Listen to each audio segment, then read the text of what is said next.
Yeah. We're starting? We are recording. Are we doing it? Yeah. Right now? Yeah. The second? Uh-huh. Right this second? Yeah. Oh. We're on. Hi! We're back. We're back. We took a solstice hiatus. And then because I'm a healthcare worker, COVID kind of hit the state and my hospital hard. Yeah. So we've been like hunkering down and stressed out and tired and taking care of our blind cat. yeah, our Juju. So we have two cats. We have Juju and Fergal. Juju got in a fight with Fergal and it left Juju blind. I don't know how to. He didn't like claw his eyes out or anything, but he just like his pupils were all blown out and he couldn't see anything after that fight. It was really weird. Now he's just a blind old man with greasy fur because he can't clean himself. That might be the single most like eventful, just kind of household thing that's happened in the last several months. Yeah, I can't think of any other like significant event in the house. It's definitely been like one of the most frequent topics of conversation. Yes, we talk about Juju a lot now.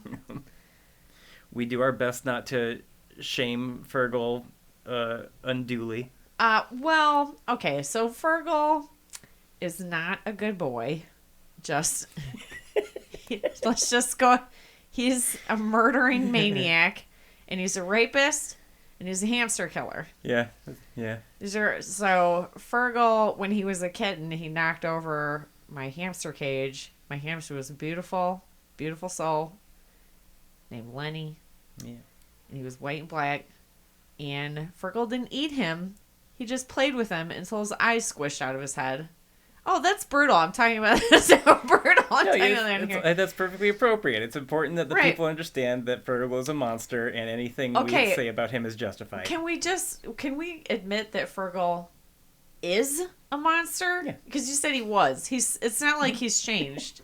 His murderous, horrid ways because he's cuddly and soft. He is really soft, and his nose is pink, and his purrs are real tiny, and he's got huge ears. He's very sweet and wonderful. He's also a murderous bastard.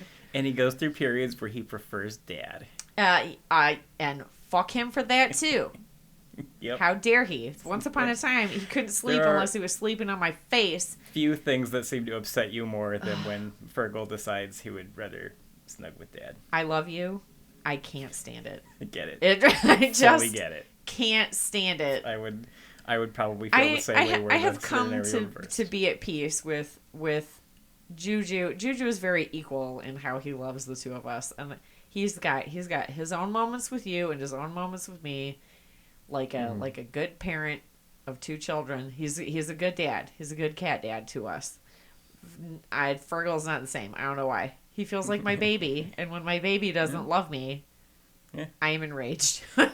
He has periods where he turns on me too and just wants nothing to do with me, but he was never my baby. Yes. So I'm like, okay. Well, maybe that's the difference, because Juju was never my baby either. Mm-hmm. Like, my uncle found him and asked Dad if he wanted him, and then Dad took him, and then Dad was like, I feel bad moving him back and forth across the country. Do you want him? And I was like, give me that awesome cat.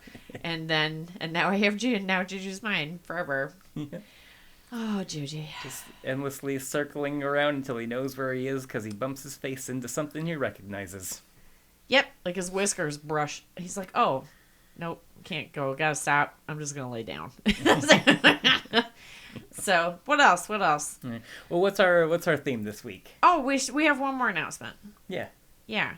So when before our COVID solstice hiatus, we were doing this weekly. Yeah.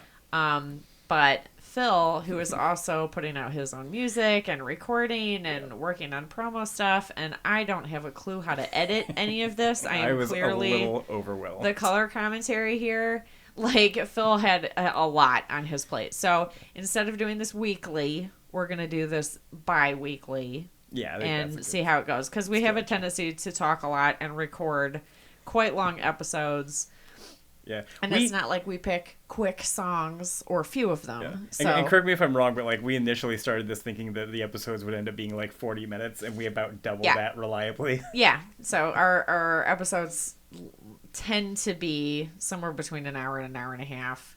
Yeah. Easy. No complaints so far, but that seems long to me. Right. Everybody that has reached out, which is not a huge number of people, are like, yeah, you can do that. It's really cool. Keep doing it. Keep doing it. I had a couple of people go, where's the shows? Yeah, I am encouraged. Are you guys doing any more shows? By the ratio that from the numbers that we are able to keep track of, it seems like about half the people that listen to us have actually like reached out and left us messages. Which is kind of and they're people that we know for the most part right now, but there are definitely too many numbers of people that because the people that have reached out to us and been like, that's cool, you should keep doing that. There's more, and we don't know who you are. So welcome. And shout out to the couple of people that I do know are listening to us that like I actually haven't talked to in like 20 years. Yeah, if we ever had anything I've more gotten than that too. I've gotten that too. So shout out to you guys too. Thanks for listening. Okay, now let us. All right. Okay, so it's your theme. You introduce your theme. Yeah, I had this a playlist of like the 5 songs that I thought were like some of the most like personality forming for me around like middle school. And then at some point around when we did our 80s list, it just occurred to me like, oh, well, that's the next natural thing. We should do our 90s list. I already have that in the bag. And I didn't, but but that's okay. So I came up with a list that I think very much represents me being a 90s kid and like runs the gamut of 90s for me. I am excited about today. Most of them are like mid to late 90s. Yeah. It is a fun list. We're both 90s kids. Yeah, I mean, 90s music is definitely the stuff, like, as much as there are things that, like, we've already covered that, like, got into my musical DNA earlier because I was a child and just, you can never not hear Tutti Frutti. Right. Without it getting in your head. Like, this is the stuff that, like, oh, this is where it started, where, like, taste formed. Yeah, this is, and I've got to, Phil picked some stuff that I'm like, damn it. Why didn't I put that on my list? Yeah, and you have like, funny, at least one for me, yeah. Phil looked at my list and went, dang it all. So, so I think on the whole, we're covering all of each other's blind spots. We ended up with a very solid list of like stuff that I mentioned I've at some point in my adult life had on heavy rotations. Yeah. This is an exciting list. Okay, Phil's gonna start us off because it's his list. What do we got? This is Lump by the Presidents of the United States of America, woo, in woo. case you forgot, like most people, that they ever existed. How dare Here's a reminder. How dare you?